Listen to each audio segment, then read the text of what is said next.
I am not sponsored by Tropical Cafe Smoothie, but let me tell you, their smoothies are really good. And my favorite filmmaker, my favorite director is Stanley Kubrick. There are a lot of films of his that are in my top 20 of all time. Specifically, Barry Lyndon is my number 3, and Clockwork Orange is my number 4. But there are two films before that that are from other directors that I think are technically better. And that's the Texas Chainsaw Massacre from Tobe Hooper and Silence of the Lambs from Jonathan Demme. Now, yes, Stanley Kubrick's my favorite director. Love his films. And I would even go as far as saying that Texas Chainsaw Massacre is my favorite film, but I don't think it's the best directed film that's out there. It's biases, it's my favorite film, but biases aside on Silence of the Lambs, I think Silence of the Lambs is the best directed film of all time. I really do. I used to think that Once Upon a Time in the West was, just because of the coverage. Sergio Leone, when it comes to coverage, is just, he's insane. He's insane. But no, I think Silence of the Lambs is the best directed film that I've watched. Now, this is just my opinion, so before you go into the comments being fucking mean to me, just hear me out. Let me talk about Silence of the Lambs a little bit. So, which probably explains what's wrong with me now. Silence of the Lambs, I saw Silence of the Lambs when I was really young. Probably too young to appreciate it. Just like Texas Chainsaw Massacre. But it wasn't until I got into high school that I started to appreciate Silence of the Lambs a lot more. And it wasn't until now that I actually saw how important Silence of the Lambs is, not only to the cinematic medium, but storytelling in general, and even adaptations. If you don't know what Silence of the Lambs is, it is an FBI agent, Jodie Foster, or she is going to be in the FBI basically, and she is investigating these murders from a serial killer called Buffalo Bill that skins his victims. She ends up getting help from Hannibal, played by Anthony Hopkins. Buffalo Bill is played by Ted Levine, who is absolutely fantastic in this film. And it also has Scott Glenn, who plays Jack Crawford. It was funny because when I said that, I was thinking of Lawrence Fishburne. And Silence of the Lambs is technically the middle story in this franchise. Like with the books, there's Red Dragon, there's Silence of the Lambs, and there's Hannibal. And then when it comes to the movies, there's the Manhunter movie, which is sort of standalone on its own, but it's based off Red Dragon. Then there's Silence of the Lambs, which is based off Silence of the Lambs. Then they actually made a book, Red Dragon, which is a prequel with Anthony Hopkins. Then there's Hannibal, which was directed by Ridley Scott, which, has Anthony Hopkins in it, but they recasted Clarice Starling. And then there's the Hannibal TV show, Hannibal Rising. The thing about Silence of the Lambs is, even though that there's a lot of separate material for Silence of the Lambs, I feel like Silence of the Lambs is best served as an independent, just standalone feature. I really do. Because there's something so nonchalant about the approach of the narrative of Silence of the Lambs, where Clarice Starling is just looking for this serial killer, and then she seeks the help of another serial killer in Hannibal, and it's just the way that it executes it, it's so nonchalant about it. Like, most films would be like, hey, look, she's talking to two serial killers. Look, here is a serial killer. This is a serial killer right here. This serial killer is helping her catch this serial killer. And this fucking film does not do that. What this film does is it presents very little information about Hannibal. It trusts the audience to be in the shoes of Clarice Starling, and you figure out more about Hannibal as you go on.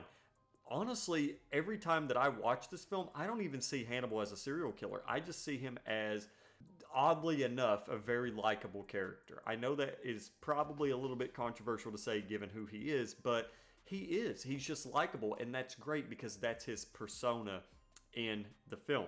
Another thing that I really liked about Silence of the Lambs is the character in Buffalo Bill, played by Ted Levine, where Buffalo Bill he's very...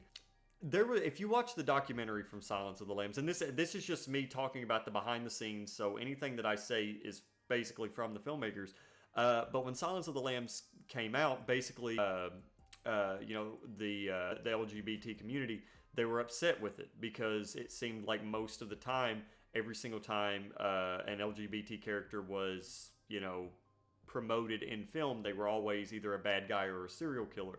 And I can actually understand, that outlook on it. That would be kind of an annoying thing. But hearing the filmmakers sort of talk about that, and if you actually pay attention in the film, which it's something that I didn't really notice until watching it recently. I ended up watching it twice. Watched it in the night, and then I watched it the next morning because I was in the mood for Silence of the Lambs. Is the interesting thing about the character Buffalo Bill is in the film he is presented as a transgender in the film. At least that's what it seems. But when you actually get to talk to Anthony Hopkins' character in Hannibal, he tells Clarice that he thinks he's a transgender and he's doing it so that way he can fit in. That way he can sort of be somebody. And when you first watch the film a couple of times, you sort of look at that and you don't think too much of it. But what I think that is you're basically being forced and almost allowed to sympathize with Buffalo Bill as a character, which is kind of fucking crazy if you ask me.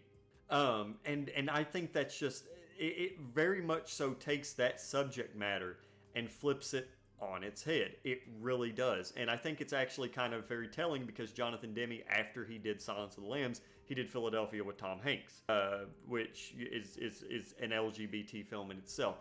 And that's where we get to Jonathan Demme. Jonathan Demme was the perfect director to helm this project because basically everything that he had done before this was completely different. He got to look at Silence of the Lambs from an unbiased perspective, and he got to show it in his own way. And the way that he showed it was the way it needed to be shown. It wasn't a filmmaker that was like, I'm going to slap my style over this. I'm going to make it look this way or that way. Jonathan Demme, from what it seems, he was like, I know what this film needs. I know what I need to do, and I'm going to do it. And I think it's very telling because there are two scenes in particular that I think about. Not the goodbye horses scene, but there's one scene where they're pulling, when they get the woman's body out of the water, and she has like a cocoon stuck in her throat. They pull the cocoon out, and then you hear a breath come out of the corpse's mouth. And that was a stylistic choice that was added by Jonathan Demme to sort of, show that it was her last breath or what have you. And I thought that was very genius. It's probably one of the most impactful things I've ever seen in cinema. And then another one is Clarice Starling when she's in the basement at the very end of the film. That scene right there is just about as intense as Marilyn Burns running through the forest being chased by Leatherface. Yeah, it is just, Silence of the Lambs is extremely well executed. And also one thing that I do want to comment on Jonathan Demme, which this film ended up winning 5 Academy Awards. It won Best Picture, Best Actor, Best Actress, Best Director, and Best Adaptive Screenplay. So that's kind of insane in itself. First horror film, I believe, to win the Oscar for Best Picture. But I really appreciate Jonathan Demme because any director after receiving the criticism, from the LGBT community or any community for that matter about Buffalo Bill's character and the way that he was presented, a lot of filmmakers would probably be very, I guess you could say, defensive about that. But one thing that I really liked about Jonathan Demme is when they were handing out flyers, I believe during one of the premieres talking about it, Jonathan Demme called up the cast and he was like, hey, did you guys see these flyers? We should probably look at them. And I like, it really does take a director that looked at this film in an unbiased way to sort of look at, the criticisms in an unbiased way as well, in a very mature way. And that's why I love Jonathan Demme as a director. Do I think he's one of the best directors out there? I do think, obviously, because I think Silence of the Lambs, just in my opinion, is the best directed film I've seen. But what he did with Silence of the Lambs was just nothing short of masterful. And Anthony Hopkins' performance and Jodie Foster's performance, I think, are in the top 10 for me. I posted on Instagram like my top 10 favorite performances of all time. And I would say Ted Levine is probably top 20. I mean, the thing about Silence of the Lambs is everything worked. Everything worked. It was just the synergy, the collaboration, everything was where it needed to be, and it just worked. And I'm very, very happy that a film like this exists because Silence of the Lambs, one of the most inspiring films that I've ever seen. I love it so much. But anyway, guys, I hope you enjoyed this video. If you did, leave a thumbs up and maybe subscribe. If you guys want to check out my links to my Letterboxd, Instagram, teaser trailers for my projects like Pesadilla or 2, or if you want to check out my short film, The Interview, definitely check it out. All that stuff is on Letterboxd as well. Also, I do want to say, whenever I say that Silence of the Lambs is like best viewed as a standalone film, that's not me. Check out Red Dragon, check out Manhunter, check out Hannibal. Check out the Hannibal TV show, Hannibal Rising. It really just depends. You might like it, you might not.